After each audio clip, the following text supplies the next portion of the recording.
Hi everybody, Mrs. Pesic again. Now in this video we're finishing up section 4.1 and we start with two ideas. We're doing linear speed and angular speed, and we're also going to be looking at the measure of the area of a sector of a circle.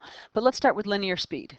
Consider a particle moving at a constant speed along a circular arc of radius r. If s is the length of the arc traveled in time t, then the linear speed of the particle is going to be the arc length, s, divided by time. So you know that our formula for arc length, this s, comes from this formula, that s is equal to r times theta. So we've talked about this already, that if you wanted to find, for example, this length of this arc right here, it is related to the radius of the circle, r, and it's related to the angle formed here, theta. So this would be s here, that's the length of the arc, and it's related to the radius and to the measure of the angle. All right, so if theta is the angle corresponding to the arc length s, then the angular speed is given by central angle divided by time. So really the difference between these two, linear speed means how fast is a little particle.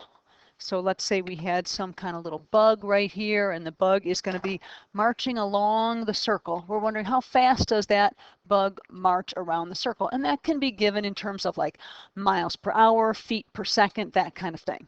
Whereas angular speed is talking about how fast is the angle changing or how fast do we progress through one angle measure in a certain amount of time. All right, let's take a look at an example. Well, just recapping here. Linear speed measures how fast a particle moves, and angular speed measures how fast an angle changes. So let's take a look at this example. The second hand of a clock is 8 centimeters long. Find the linear speed of the tip of this second hand as it passes around a clock face. So let's say we have a clock right here, and we have the second hand, let's say, is like this, and you know that the second hand is going around the circle in a clockwise manner, so it's going around this way as we watch the clock, and we want to find out how fast is the tip of the second hand. Let's say there's the tip right there. How fast is that tip of that second hand moving around the circle? All right, so hint, first find the arc length all the way around the clock. Well, remember formula for arc length, s equals r times theta. Our radius in this case is 8 centimeters, so that's what I fill in there. And what is the angle measure? If we're talking about an angle measure, you know, all the way around a circle, you know that that is 2 pi. So we have 8 times 2 pi gives us an arc length of 16 pi. Now remember, arc length units are measured the same way that the radius units are. So since this was 8 centimeters, that makes the arc length all the way around the circle 16 pi centimeters. So that's the distance all the way around to travel for this tip of this second hand all the way around, 16 pi centimeters. All right, now that we found that, we want to say what is the linear speed? Well, if we're going 16 pi centimeters in 60 seconds, because the second hand goes around one time in 60 seconds, we would get our answer for this when we would divide. And when we divide, we end up getting an answer of, I'm not pulling up my calculator today, I'm just looking at my notes. So it should be 0.8378 centimeters per second. And you can check this, 0.8378 centimeters per second. All right, let's take a look at another example, this one using the idea of angular speed. So we have a circular blade on a saw, and it rotates at 2,400 revolutions per minute. So let's get a visual here. We've got a saw like this. All right, saw blade, you know, the angle, I'm trying to draw a little sharp blades coming out here on my circular saw, but it's spinning around. All right, spinning around really fast. How fast? It's spinning around 2,400 revolutions per, not per second, but per minute. All right, And if you're rotating 2,400 revolutions per minute, we're trying to find the angular speed. How fast is that angle changing as this blade is spinning? All right, well, I would first remind you that if you have 2,400 revolutions per minute, in every one revolution, that's 2 pi radians. That's all the way around a circle. So one revolution is 2 pi radians. If I multiply this like this, I can see revolutions divides out, and I now have 4,800 pi radians per minute. And so we're almost to our angular speed, but we wanted radians per second, is what the question is asking, radians per second. So then I would just multiply this. What do we have? We got 4,800 pi radians per minute, and I would multiply that by, let's say, 1 minute over 60 seconds. All right, using a nice unit fraction. The minutes divide out, and I'm left with 4,800 pi over 60, which, if you do the math on this, turns out to be 80 pi radians, 80 pi radians per second. And that would be your angular speed. All right, and let's take a look at a follow-up question. If the blade on this circular, if the blade has a radius of 4 inches, find the linear speed of the blade tip in inches per second. So again, back to our picture here, the radius of this circular blade is 4 inches, and we want to know if there was a little ant clinging on for dear life right here as it is, as this blade is spinning around really, really fast. How fast would this little ant be going as it's spinning around? And so in order to do that, we would want to take our arc length, because the linear speed is equal to arc length divided by time.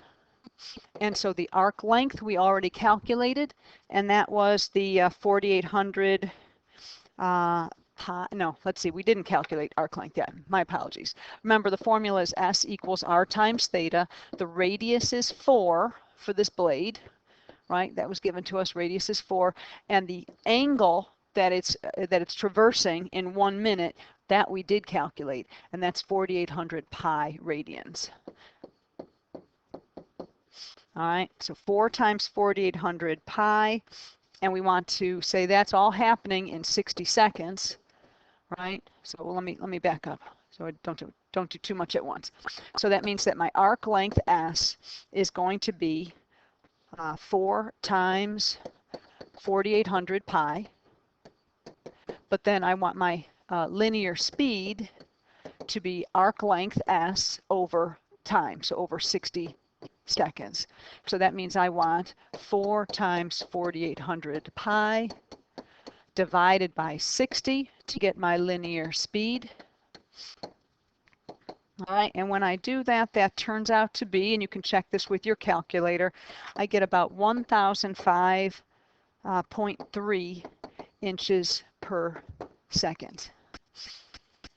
All right, so that's an example with angular speed and linear speed follow-up. All right, so one last concept in section 4.1, and that is the area of a sector of a circle. And so remember that from geometry, those of you that have gotten this far in geometry or remember geometry, that a sector of a circle is going to be a portion of the circle shaded in like this. So we're wanting to know the area, not of the whole circle, but of a portion of the circle like this. That would be an example of a sector. All right, so if your circle has a radius of r, then the area of the sector with a central angle theta can be given by either one of these two formulas. Here, area of the sector is going to be 1/2 r squared times theta. All right, so you take the radius squared times theta, but this theta right here must be in terms of radians. All right, whereas this formula over here would be where you would enter the degree measure of your angle, take the degree divided by 360, and multiply it by the area of the whole circle, pi r squared. All right, so let's do an example of this.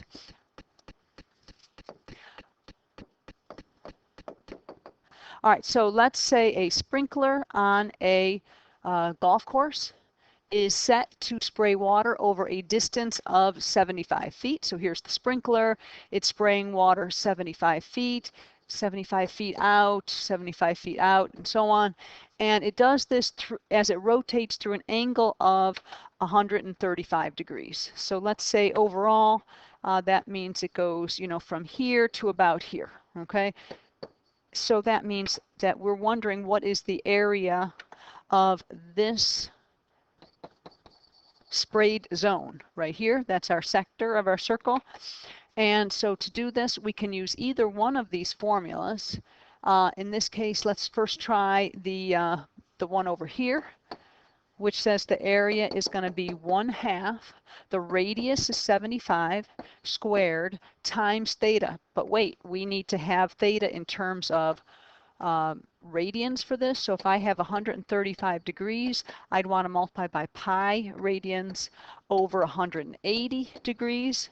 And I know that 45 goes into 135 3 times, and 45 goes into 180 4 times. So I really get 3/4 pi. So I can fill that in here, 3/4 pi radians. All right, so that's one way to find the area. And it should turn out to be about, I think, 6,627, and the units would be square feet for the area of, of all of this here. And if I want to do this using the other formula, that's basically saying, tell us what fraction of a circle you have. All right, this is using the other formula. So that's the degree measure over 360 times the area of the circle, which is pi r squared. So the degree measure is 135 divided by 360 times pi times 75 squared. And when you do that, you end up with exactly the same answer, 6,627 square feet. So you could really use either formula. All right. And that finishes our notes for today in this section. And you have some homework to do from section 4.1, and we'll see you next time.